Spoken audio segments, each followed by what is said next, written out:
camera go? Where is she? She's out there.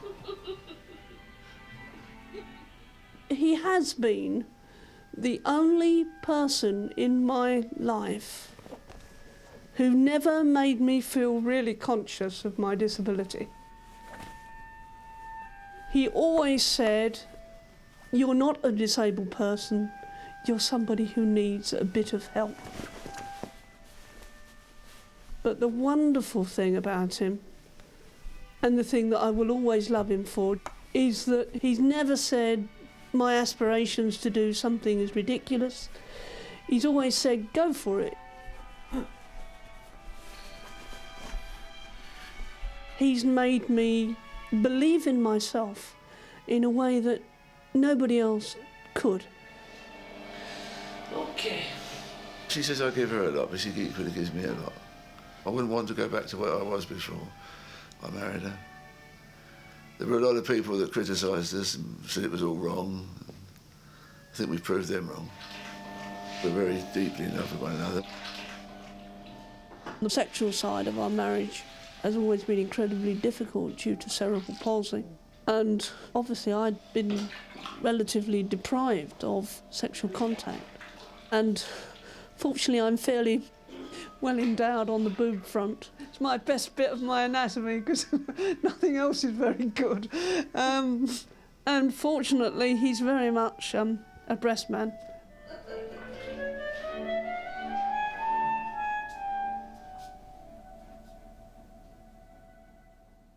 When Lynn was born, we went to see a specialist that examined premature babies. He just lifted her up and threw her into my arms and he said to me, "There you are, Mother, there's your baby. She'll never be any good. Take her home and forget her." So that was that. I think all the way from Colesholton to Poplar I cried and she was still crying. And before I got home I got angry and I said to her, "Who do they think they are to tell me my child's no good? We'll show 'em, won't we, darling, that you're some good. Got no right to say that to you." In November 2003, I filmed my old friend Lynn Berwick receiving her MBE for services to the disabled. Although blind and having cerebral palsy, I've seen her achieve remarkable things with the help and devotion of Ralph, her husband of 17 years. The very first time you and I went out together, you took me out for a meal. And I thought, oh, bloody hell, how am I going to manage? I've got to ask him to cut the food up. What if I spill something? What if he doesn't understand about eating food by the face of a clock? And I might need guiding to the loo. But you were just absolutely brilliant. It was like second nature to you. I came home from that meal the very first time, and I was sort of pinching myself and thinking, God, you know, what's happening to me? And you gave me a single long stem rose in a sort of cellophane wrap. And I thought, God, he's a romantic as well. You know, I'm sitting there thinking, I think I'm falling in love with this man. I mean, how could I stop myself, basically? I first went to Lynn for counselling, having lost my first wife. So I offered to take her out. And one thing led to the other, and we finished up going for an evening drink and then a meal. And then, so we carried on like that until sometime along the line I realised we were getting very close. The day she really threw me was when she said to me, "I can't counsel you anymore." So I said, "Why?" She said, "Well, we're becoming too close. We can either be friends or we can stop counselling." So I elected to go for the friendship, and I haven't regretted it yet. 2 years after they met, Lynn became Mrs. Boyce. Ralph, at 54, was 17 years her senior. I remember when he said to me, "I want to marry Lynn," and I said to him, "I don't know, Ralph." I said, "Are you sure what you're taking on?" So he said, "I think I am." So I said, "Well, I'm very happy to think that you see Lynn as a very desirable person." I said, "That really makes me happy." I said, "But when you say to me, I think I love Lynn, then I I think you've got to be sure, because what you're taking on is a big commitment. 24 hours a day is your priority to Lynn. Those wedding vows were for better, for worse, for richer, for poorer, and in sickness and in health. Well, when our minister said that, I was tempted to say pass. I mean, let's face it, Ralph was a pretty unique, marvellous guy to even consider taking me on. He had to be either extremely brave or extremely stupid. But with Ralph, it's very much a husband and wife relationship, not a brother and sister relationship. And it was a honeymoon in every sense of the word. Now, there we were, you see, in a very intimate moment. And we're getting really close. And all of a sudden, my artificial eye falls out and he drops straight on my chest. And it's sort of staring at us, you see. And I just turned to him and I said, "Here's looking at your kid." And we just carried on. There's no answer to that, is there? This is the thing that I just love about him, because he tried to give me daft experiences, and we got fantastically happy memories, haven't we, really? I mean, who would have imagined taking me to Israel? And we went to Paris, and we went on Concorde, and we went to some lovely weekends away and some lovely hotels. It was just a wonderful time.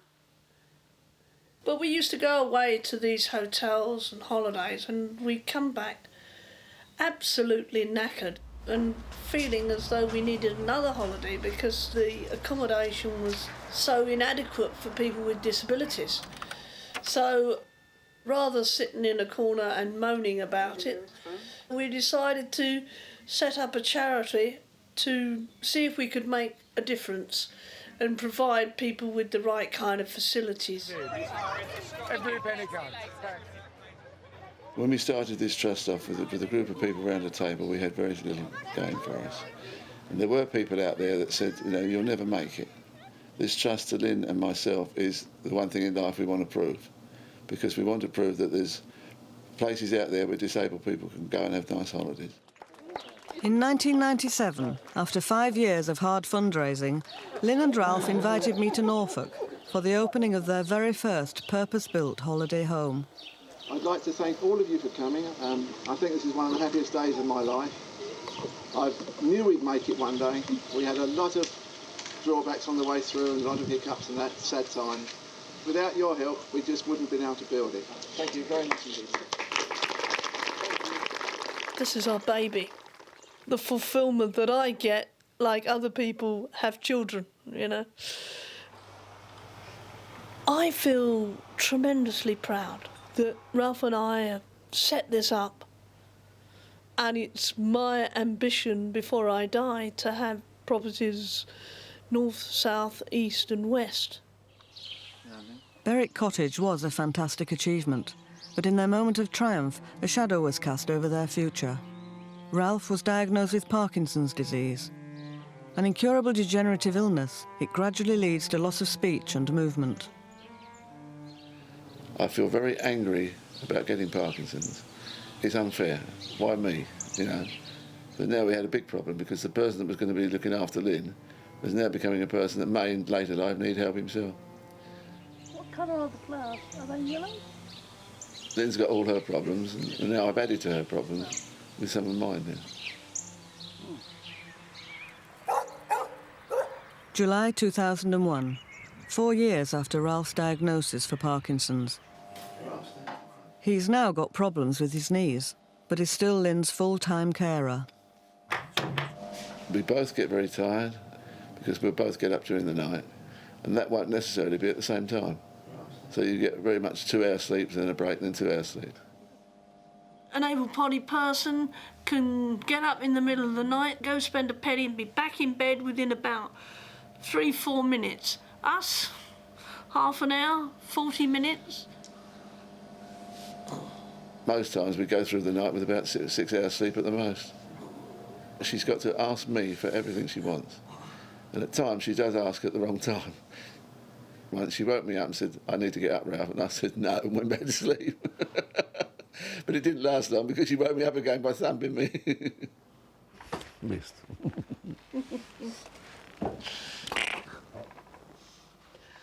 When Ralph was first diagnosed, I was looking into the abyss and talking about jumping off Beachy Head together.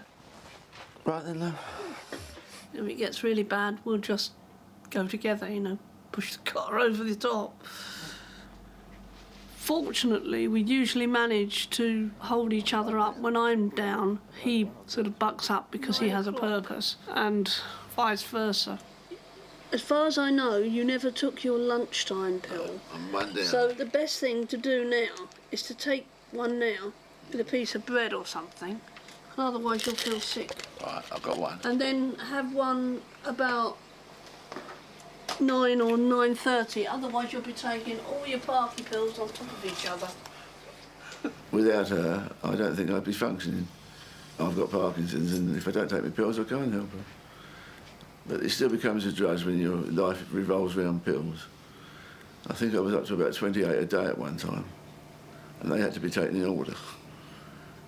I know without Lynn I would have forgotten which ones I'd taken and that. And she's got a very good memory, and she's got a very good hearing for what I'm doing. She knows if I'm taking my pills or I'm not taking them. But, no, she says I give her a lot, but she equally gives me a lot. She may not be able to give me things that otherwise can give me, but she gives me a good, useful life together we have. He has been an inspiration, the way he's managed to carry on looking after me and keep himself going despite it all. Rather than kind of wallow in his own self-pity that wouldn't do him any good, and it certainly wouldn't do me any good. Oh. All right? Oh, they're lovely, aren't they? Look at that. Ralph continues to support Lynn in her ambition to build a chain of holiday homes. At a trust meeting with the architect, plans are being finalised for a second holiday home. It's to be built in Scotland, on land donated by the Duke and Duchess of Hamilton. But I think their top priority is to get the... We could have chucked in the towel and said, right, he's got Parkinson's, we're not going to do anything else. But we've striven together, and I actually think it's been Ralph's salvation. As long as we know that before we go to planning. Sorry. We've got to get it through the council, then we've got to take it to the Dalton villages. I'd like to be able to do those two things in August. 6 weeks later, Lynn and Ralph flew to Scotland to get planning permission. It turned out to be a life-changing journey. The journey up went without a hitch. Everything was fine until the journey home. On their way back, the seat that allowed Lynn to sit without bending her legs was unavailable. When we got on board, Ralph took one look at it and said, my wife won't be able to sit there. And they started to push, and they started to shove. And I was virtually on the floor, just being held off the floor by Ralph. The passengers were then coming up, putting their hands up my skirts and trying to drag me out from underneath the seat. And the aircrew people were dragging me across the floor to pick me up. Lynn was promised a suitable seat on the next flight, due in 4 hours. When we got on the plane, the captain said, we can't let you sit in the seat you want to sit in, you've got to sit in the second row. I said, I will not be able to get myself and a pair of tripods in that gap. Oh yes, you will. And again, they started to pull and shove and push. And at one time, they've got me by the shoulders and they're trying to pull me over the top of the seat in front of me. I go down between these two rows of seats like a sack of potatoes. Lynn was taken off the plane yet again. Another 4 hours later, a plane with a suitable seat finally arrived.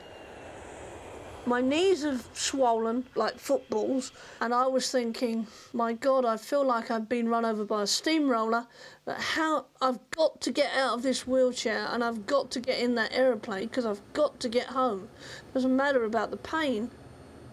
Their 80-minute flight had turned into a 14-hour nightmare. They didn't get home until 1:20 the following morning. That Monday morning I went for physio because I'd been having treatment on my shoulder. Okay, I think I'm going to have to come down the back here. Yeah. Okay. That's where I'm stuck, right down that left side of my back.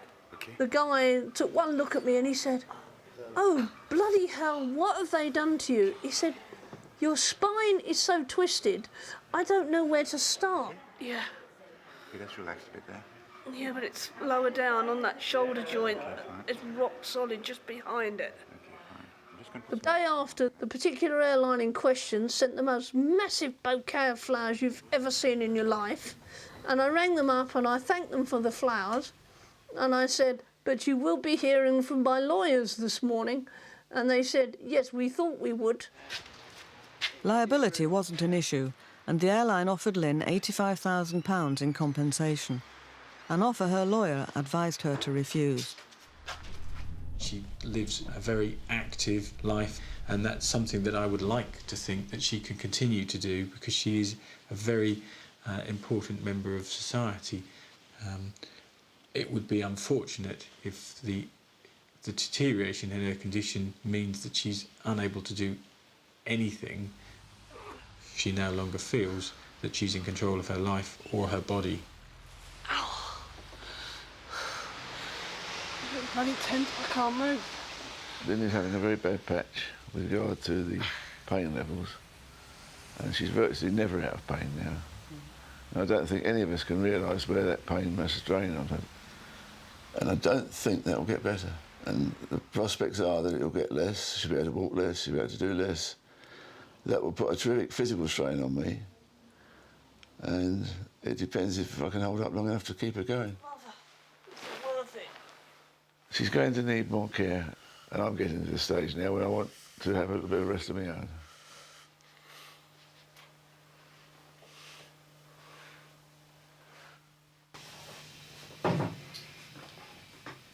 December 2003. Ralph is now 70. The past 2 years have been tough on him. He's had both knee joints replaced, and his Parkinson's is worse. With the Parkinson's, my legs kick out quite a lot at night, and Lynn finds out she can't go to sleep. So what I tend to do is to come in here, and when I wake up during the night, I creep back into bed again, and hopefully I don't wake Lynn up. But at the moment, I'm sleeping on a bed in this room. It's not a good position, but we're both getting better sleep, but it's not helping the relationship, obviously. You always imagine that your carer is going to be strong for you. When you realise that they're fallible human beings, it's a bit of a shock. You need somebody you can rely on, because without them, you ain't gonna survive.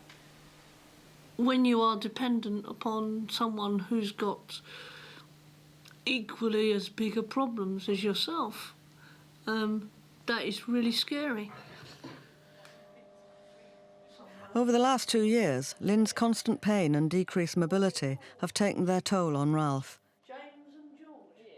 Carers from social services now have to come in daily to fit Lynn's elasticated stockings, and a cleaner helps Ralph with his housework.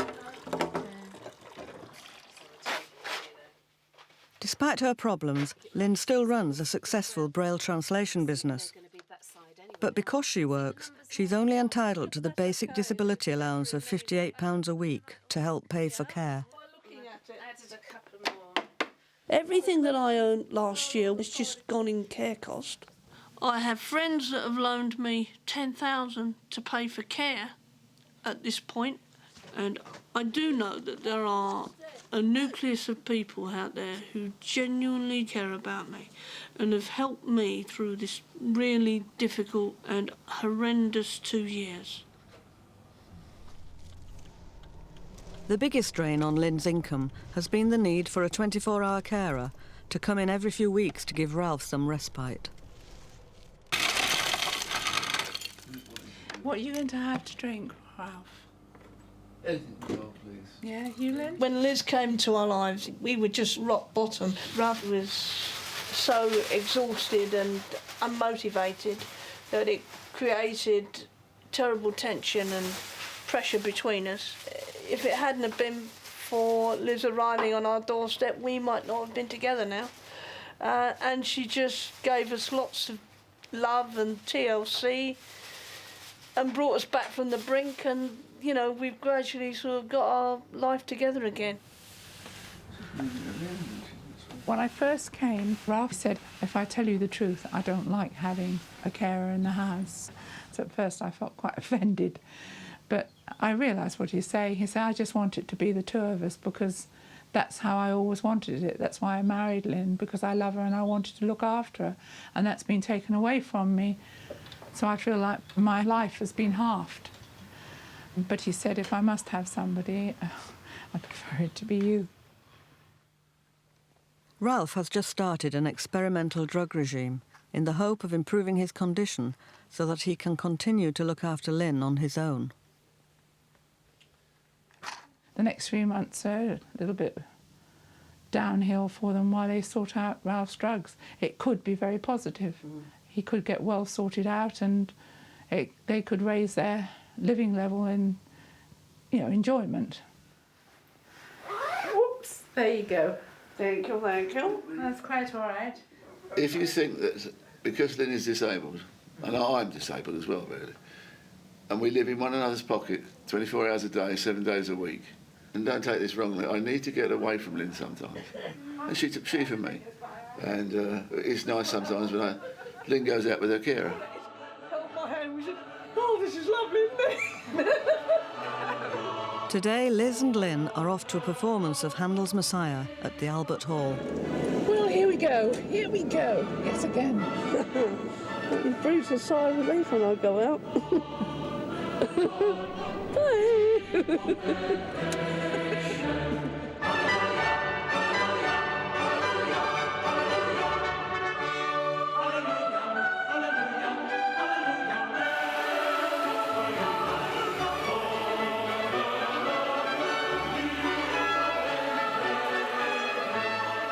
Wait, you've got to have a few more yet.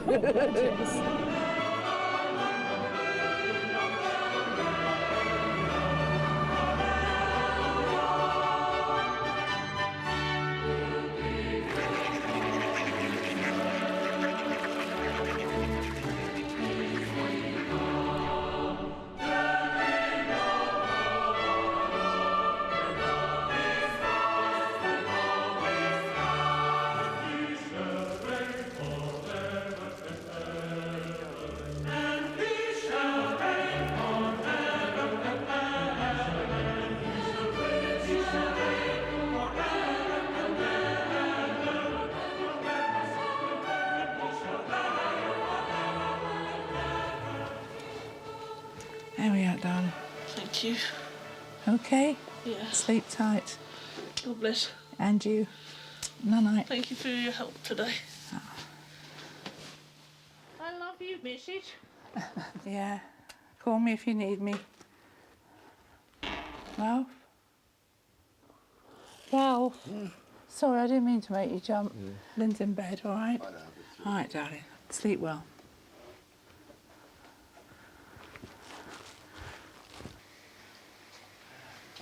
Piles of washing in this house. 9 days later, and it's the end of Liz's stay.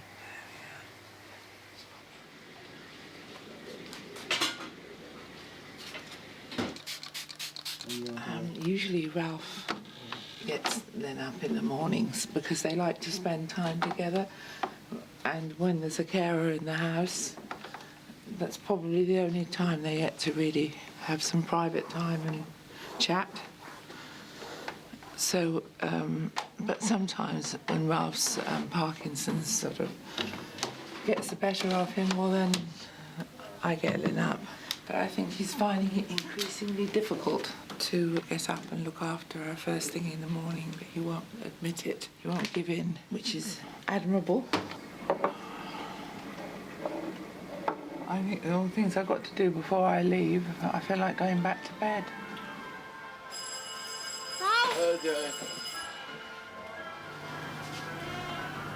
I ought to be getting on with leaving. But it's like a journey being here, and at the end of it, I feel absolutely exhausted, not just physically, but mentally as well. I can't, as they say, get my act together and pack and go. It's just like a supreme effort when I finally get sorted. I can't imagine how Ralph is with a closer relationship and he can't leave. Must be very difficult.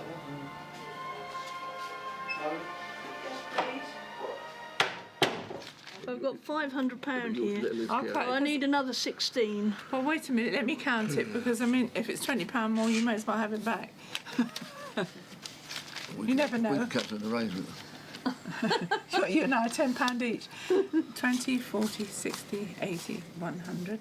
This is actually not as well paid as all the other jobs I do, and she doesn't find it very easy to pay me because she equates me as a friend and not, you know, not as an employee or somebody who comes on a contract to do a job.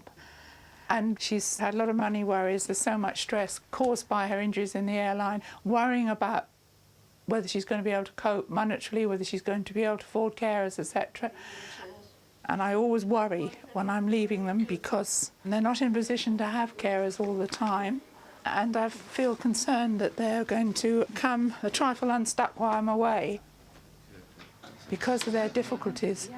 They're two very vulnerable people, and he's finding it harder, literally by the day. Because of the high cost of care, Liz's help has to be rationed. Ralph will have to manage on his own for the next 4 weeks. With finances stretched, Lynn calls her lawyer to check progress on her claim for damages against the airline. The thing is, Mark, if they keep pussyfooting around like this, the thing is, I'm very shortly going to be in complete financial stuck. I have had a bigger tax bill than was, you know, I originally anticipated. Well, I've got... The airline's insurers have already made some small interim payments. Right. Last time, they took 11 weeks to pay £5,000. I have not got 11 weeks... By the time I pay this tax bill, I have not got 11 weeks of money left. OK, thank you very much. Oh, God. Oh, I feel I'm going nuts this morning. I really do. Then it's changed. And I don't know whether it's the pending court action, my Parkinson's or whatever it is, but I think we both changed. But I think Lynn's changed for the worst in as much that she expects everything to be done immediately. She must realise that a lot of these things take time. What is the point of keep fighting all the time? I just feel like sitting in a corner and saying, sod it, let them... They're reducing me to it. What's happened? We've got a wheelchair that won't push because it's twisted. Bloody house looks like bombs in it. Rob falling asleep all over the place. Every 5 minutes I'm having to wake him up. It's probably because he's bored and depressed. And when he's bored and depressed, he shuts down. We call this living. You've got to be joking. I'll end up as a feeding and shitting machine because that's what they're reducing me to.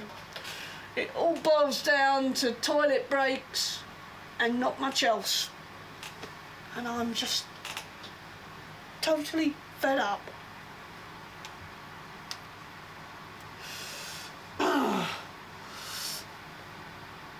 Totally fed up. I don't want to see it going on like this. Yeah, I can't wave a magic wand and stop it. I think the world of her, and she ought to know that if she does. I think she does deep down. I know she does. I love him to pieces for who he is, but the age difference is really telling now, due to the Parky. And when I look at him, I feel his vulnerability, but I also feel my own.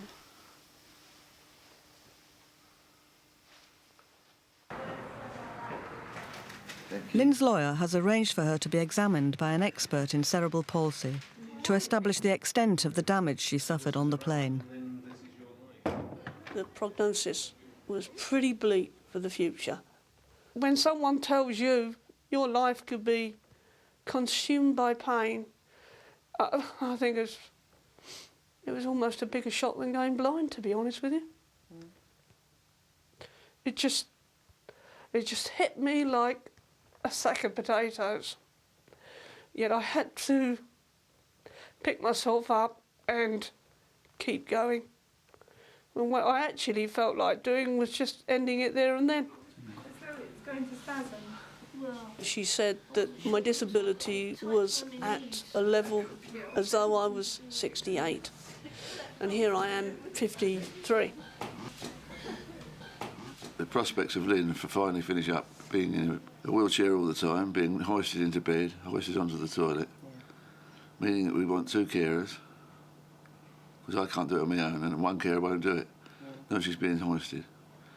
And so you're talking money. Lynn was also examined by a medical expert appointed by the airline's insurers. Her lawyer has been sent his report.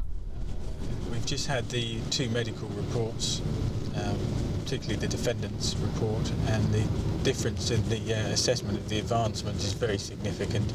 Ours is 15, theirs is 3, which is a huge gap. So I'm going to see Lynn to discuss this with her and the implications and the next stage. 3 years is completely and utterly insulting for what they've done to me. I'm certainly not going to accept that. There isn't one part of me that doesn't hurt.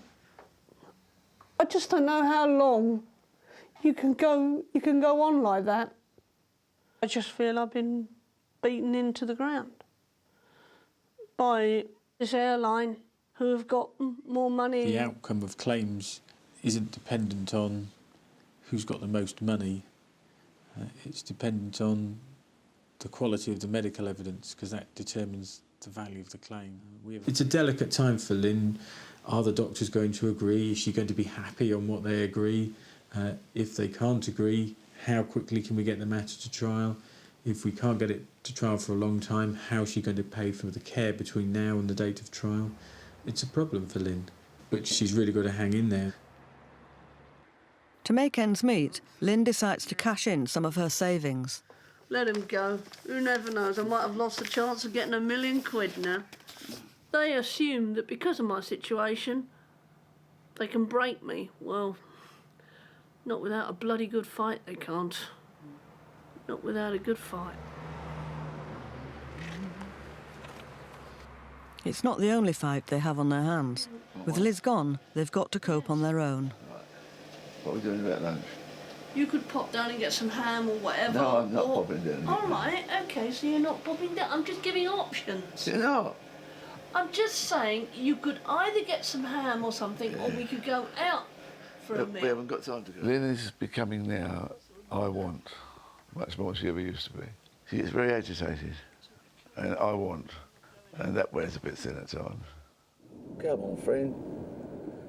I probably do come across sometimes as an unfeeling, uncompassionate person.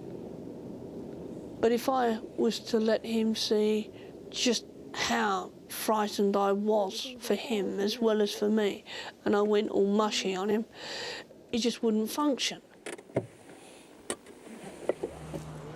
With Ralph's illness making it more difficult for him to cook, he's still able to drive short distances for the odd takeaway. As he gets worse, he'll have to stop driving and they'll be housebound.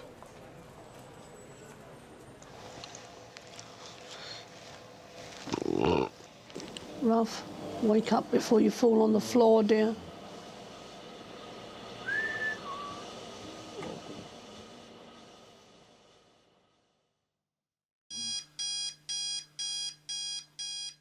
Two weeks later, Lynn has had a fall getting out of bed. I think I've had about an hour and a half sleep. I'm feeling extremely weary. And now I've got to get up because the carers are coming and there's a trust meeting, and I just feel like saying, oh, go away to the lot, you know. Yeah, all it is a broken toe. I mean, it's ridiculous. The toe is not the problem. I mean, it's painful and throbbing, but if that was, you know, if that was the only thing, that would be fine. But it's the knock-on of the way everything aches, and oh, you know, it just drives you mad. Disability. Who'd want it? I certainly wouldn't. I was just about reaching the end of my rope, I think. You just feel so trapped, you know, because you want to move and you can't. Morning. Hello, honey. Crisis brings the best out in him, it really does. How's your foot today? Sore. I think he enjoys being needed. He doesn't enjoy the pressure, if you know what I mean, but... 3, 2, 3. I feel much more of a burden than usual. And yet it does bring out the stuff that you're made of and make you think, well, yeah, there is something special about this relationship despite it all. You're not a Boy Scout, I don't think, are you? Hold that then. Hang on. Don't think much water's going to get in there, do you? No. They said we've got to keep it dry. Can't do anything else. These last 2 weeks have been very tiring for both of us because Lynn can't move around. Actually, she broke a bone in her foot. It was about 5 o'clock in the morning. We finished up getting neighbours out of bed on Sunday morning to help me. We're getting to a point now when I can't pick Lynn up on my own. I've got to have help. And if she finishes up on the floor, she doesn't do it very often, but obviously she's likely to do it any time. I don't know what we're going to do the next time she goes on the floor. Because of Lynn's injury, Liz had to return earlier than planned. You know who your friends are, don't you? Yeah. With Ralph growing weaker, they have to start looking for equipment to lift Lynn should she fall again. That's going to slightly lift you up. Don't like it, say so. Oh, shut up. Unless Lynn agrees to have her voice, I don't know what we're going to do the next time she goes on the floor. What I'll do... Bloody hell. What I'll do, Tell me listen, something, what's the matter? Bloody back. bring the chair closer to Lynn, if you would, please. Right under. That's it. Okay, now we come down. As soon as we come down a little bit... She's got to agree to it at some stage, but she's rebelling against it at the moment, and she's saying it's the end of the world if it happens. But the alternative is I can't pick her up. She's got to agree to have something to help me pick her up.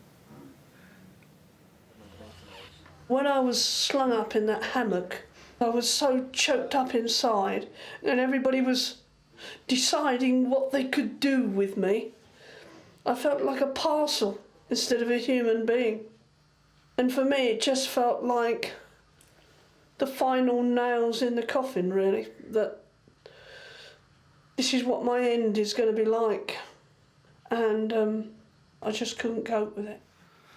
All right, come on. Let's get you out of here.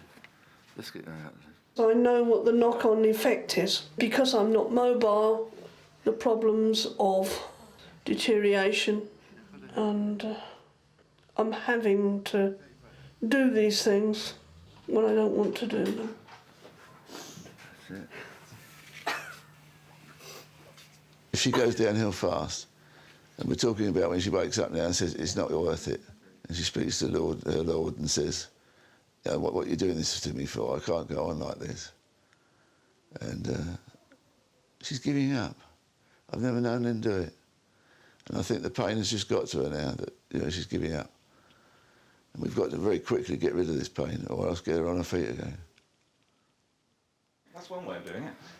Lynn is looking for a new wheelchair to help ease the constant pain she is suffering. Yeah, I don't like it. What don't you like? No. What don't you like? I just don't like the angle of the thing. Of what? Maybe it's because it's not set up Exactly. properly for me. I think that's your problem at the moment. You sound depressed about it. There's no easy solution, Lynn, I'm afraid. There's no just sitting in it, it fits straight away, my love. Positive thoughts, Lynn. Do you want to adjust this one? Yeah. Ralph? I'm sorry. My apologies. OK. If we can just lift Lynn's leg again. So I think once we get a lot of this pressure off the leg, she's going to feel a lot more comfortable, hopefully. Where's the pressure now, love? Well, it's better once I've got 2 legs. That's it. Does that feel better? That's better. Uh-huh. Yeah, you got that now. 2 betters. Cool. 2 betters there. 2 betters. We're giving word. We haven't had a negative yet. Cool. Have another drink. Maybe it's the bubbles in the spring water. No, it's just the lumbar pain. The lumbar pain. Can I say something here, Lynn, without being disrespectful to you and hurting your feelings at all? I personally don't feel we're ever going to solve every single problem. No, I know. I really am sorry to say that, but I don't think there's anything on the market that's going to make it 100%. Does that make sense? Yeah. Cool. If Lynn doesn't exercise and keep her legs moving, she soon won't be able to walk at all. How's your head? I have felt very tearful this time because I can see how much they've got going for them as a couple, and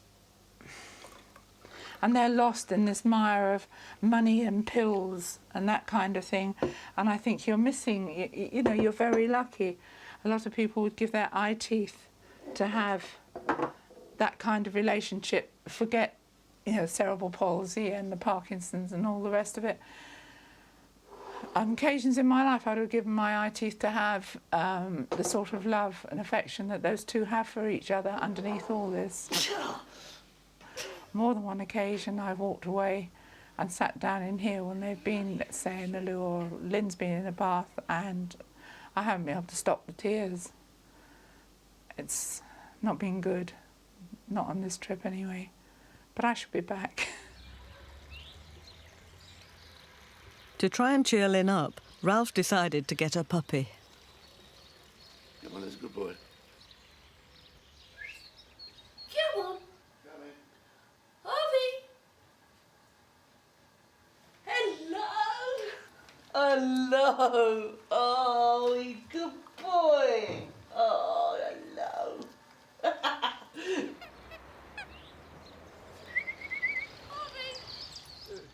They give far more to us than we give to them. Yeah. And I think he'll be good for both of us. And, you know, if things are a little bit, so what should we say, strained, he's one let out that we can both go to and stroke and make a fuss of, knowing that you'll get a response from him straight away.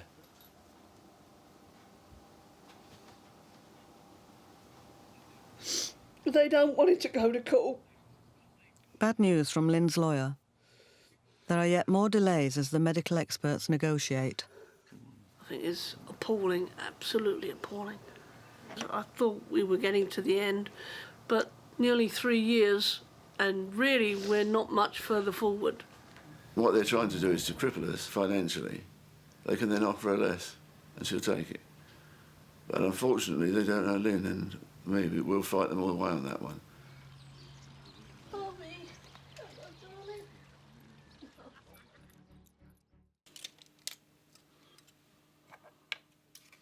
It's now 3 months since Ralph started his new course of tablets. Last week was absolutely terrible. Ralph was very depressed and irritable, and I just felt absolutely isolated and devastated, really, because I just felt I was losing my husband in a fog. This week, he's bright, he's laughing. It was just wonderful to hear him. He hasn't laughed like that since I don't know when. I'm getting ready for polishing. The new pills he's giving me as experiment seem to be helping. They're giving me more energy. Ralph's renewed energy couldn't have come at a better time. Their charity has just received £210,000 from the Scottish Lottery Fund. Building of their second holiday home can now begin. Ralph and Lynn are determined to attend the inauguration in Scotland. With flying no longer an option, it takes them 2 days.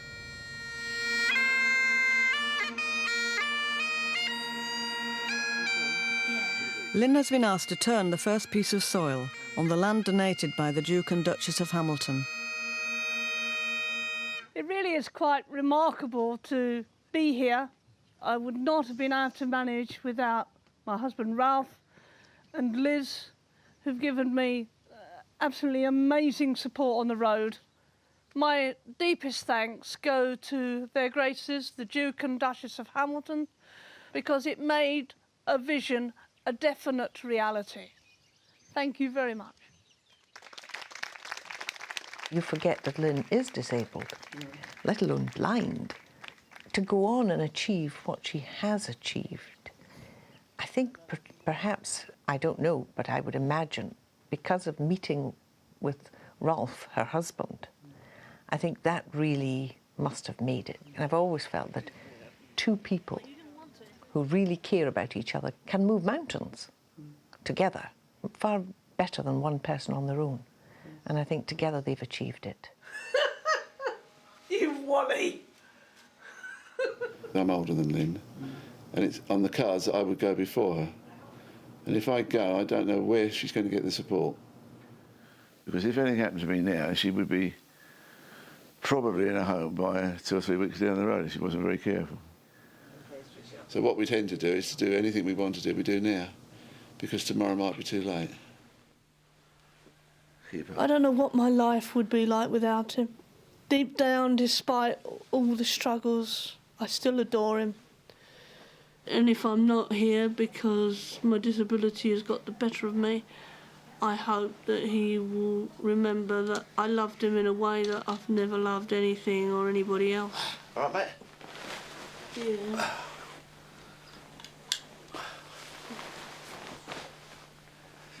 Oh. Thank you. What's the matter? I can give you a kiss, can't I? Oh, you don't hit me foot. Oh, what's that?